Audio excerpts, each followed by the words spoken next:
Hello everyone. आज हम लोग एसे ऑफ इफेड्रीन हाइड्रोक्लोराइड को डिस्कस करेंगे। नॉन एक्वस टाइट्रेशन के अंदर एसिडीमेट्रिक टाइप ऑफ का टाइट्रेशन में हम लोग इफेड्रीन हाइड्रोक्लोराइड कैसे परफॉर्म करते हैं। इसमें जो है एसिडीमेट्रिक टाइट्रेशन में स्ट्रॉन्ग एसिड के थ्रू वीक जो बेसेस हैं उनको आइडेंटिफाई करा जाता है। इफेड्रीन हाइड्रोक्लोराइड जो होता है वीक बेस होता है। सो weight accurately ephedrine hydrochloride about 0.5 gram and dissolve in a glacial acetic acid 25 ml. Add the mercuric acetate 10 ml and few drop of crystal violet indicator. इसके लिए हम लोग सबसे पहले ऐसे परफॉर्म करने के लिए 0.5 ग्राम इफेड्रीन हाइड्रोक्लोराइड को वे करते हैं, डिजॉल्व करते हैं ग्लेशियल एसिटिक एसिड सॉल्वेंट में 25 ml। ऐड करते हैं mercuric acetate 10 ml and few drops of the crystal violet indicator add कर रहे हैं। तो ये पूरा का पूरा जो प्रिपरेशन है ये हम वॉल्यूमेट्रिक फ्लास्क में बनाते हैं।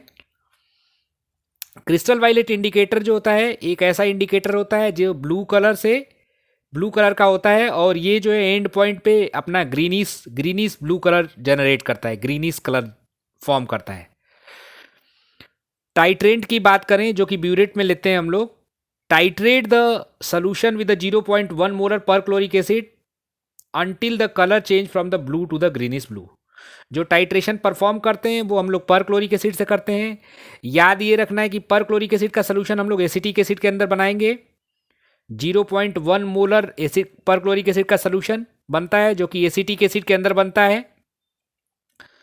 तो उसको बनाने के बाद उससे हम टाइट्रेशन परफॉर्म करते हैं। जो इंडिकेटर है ब्लू से जब ग्रीन कलर हो जाता है शो करता है सोल्यूशन में, तो it denoted the end point of the titration. जो हमारा इंडिकेटर यूज होता है वो क्रिस्टल वायलेट इंडिकेटर है और क्रिस्टल वायलेट इंडिकेटर जो होता है हमें पता है कि ब्लू कलर का होता है और फाइनली ये ग्रीनिश ब्लू कलर फॉर्म करता है। ये हमारा ब्यूरेट हो गया। ब्यूरेट के नीचे जो है वॉल्यूमेट्रिक फ्लास्क लगा हुआ है। ब्यूरेट में जब हम पर क्लोरिक एसिड को एसिटिक एसिड के साथ सोल्यूशन बनाते हैं तो ब्यूरेट में कौन सा रिएक्शन होता है देखें हम। ये पर क्लोरिक एसिड है, it is acetic acid CH3COOH। Acetic acid जो होता है हमें पता है कि एम्फोटेरिक नेचर का होता है। ये स्ट्रॉन्ग एसिडिक होता है पर क्लोरिक एसिड। इमीडिएटली ये प्रोटॉन को डोनेट करता है और ये जो होता है प्रोटॉन को एक्सेप्ट करता है। एक्सेप्ट करने के बाद जो एसिटिक एसिड है वो ओनियम आयन में कन्वर्ट होता है। एक प्रकार से देखा जाए तो ये एसिटिक एसिड एक सेक्रेटरी की तरह बिहेव कर रहा है। ये जो है एज ए सेक्रेटरी से यूज करता है, सॉल्वेंट सिस्टम की तरह ये यूज किया जाता है। तो ये क्या है, प्रोटॉन को होल्ड करता है ओनियम आयन के फॉर्म में। ओनियम आयन के अंदर ये टेंडेंसी होती है कि जब भी जरूरत पड़ता है ये टाइट्रेशन परफॉर्म करने के बाद नीचे आने के बाद प्रोटॉन को डोनेट करता है दूसरे को। ये जो है पर क्लोरेट एनायन जो है के फॉर्म में होता है। पर क्लोरिक एसिड का हाइड्रोजन एलिमिनेट हुआ then it will be converted into the perchlorate anion के फॉर्म में होता है। वॉल्यूमेट्रिक फ्लास्क के अंदर हमें पता है कि इफेड्रीन हाइड्रोक्लोराइड होता है। ऊपर मैंने बताया आप लोगों को कि इफेड्रीन हाइड्रोक्लोराइड का भी हमें सोल्यूशन बनाना पड़ता है, तो उसके लिए हम उसमें मरकरी एसीटेट मिलाते हैं। मरकरी एसीटेट डालते ही जो इफेड्रीन हाइड्रोक्लोराइड है ये हाइड्रोक्लोरिक एसिड को एलिमिनेट करता है। Chlorine will be eliminated from air. Mercury chloride undissociated form में सोल्यूशन में बना हुआ रहता है। एंड फाइनली द एसीटेट, ये जो मरकरी एसीटेट का एसीटेट पोर्शन है ये जाके यहाँ पे बाइंड होता है आपके इफेड्रीन से। सो इफेड्रीन एसीटेट आयन का फॉर्मेशन होता है यहाँ। इफेड्रीन एसीटेट आयन, ये जो मैं बात कर रहा हूँ अभी टाइट्रेशन शुरू नहीं किया हम लोगों ने, ये मैं बात कर रहा हूँ कि आपका इफेड्रीन हाइड्रोक्लोराइड मरकरी एसीटेट जब इसके अंदर डाल दिया गया है तो मरकरी एसीटेट से ये रिएक्शन देता है एंड सोल्यूशन के अंदर हमारा क्या होता है, it will be converted into the ephedrine acetate. Ephedrine acetate का फॉर्मेशन होने से क्या होता है, ये प्रॉपर तरीके से हाइड्रोजन आयन जो ओनियम आयन से ले पाता है और ये प्रॉपरली जो है इट विल बी न्यूट्रलाइज, ये न्यूट्रलाइज हो पाता है। रिएक्शन जो है फॉरवर्ड डायरेक्शन में मूव कर पाती है।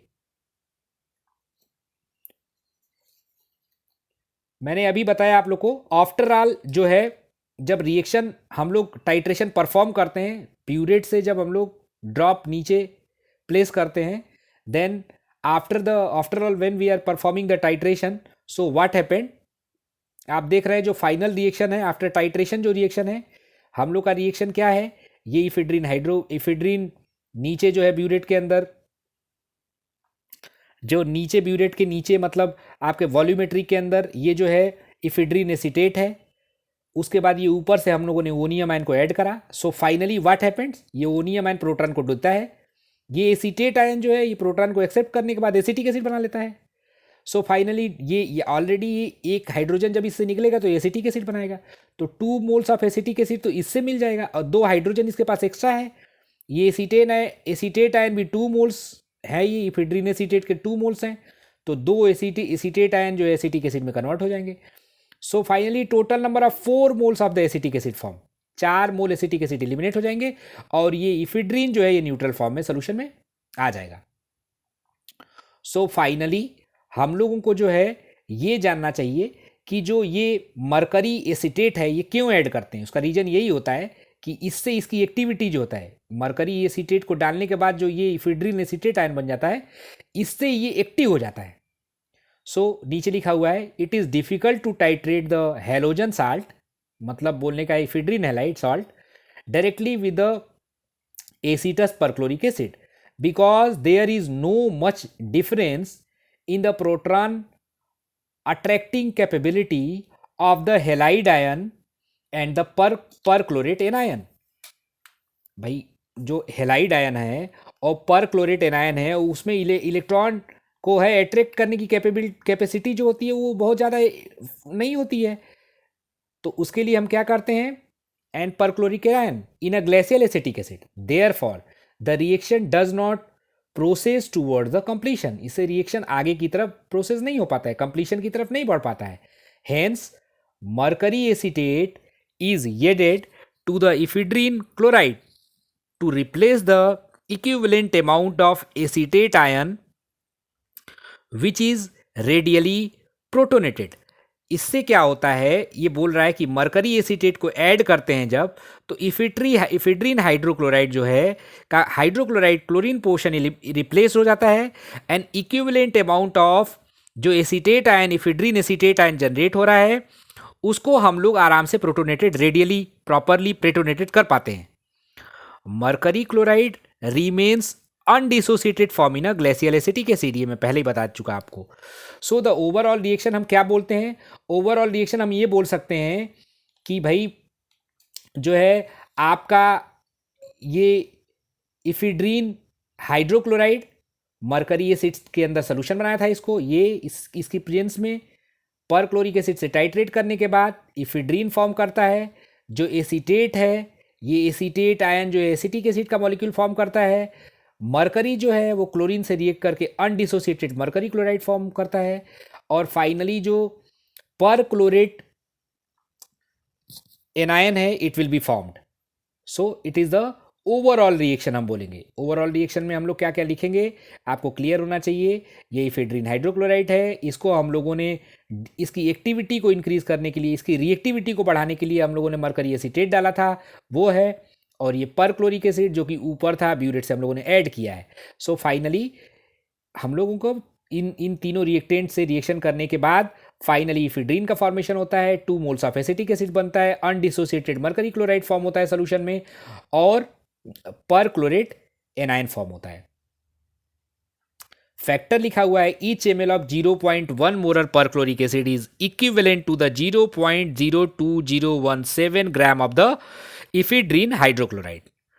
तो ये जो है it is a assay of ephedrine hydrochloride, और इसका पीडीएफ इस नोट्स का नीचे अटैच्ड है, आप उसको एज ए नोट्स आप यूज़ कर सकते हैं. Thank you, thanks to all.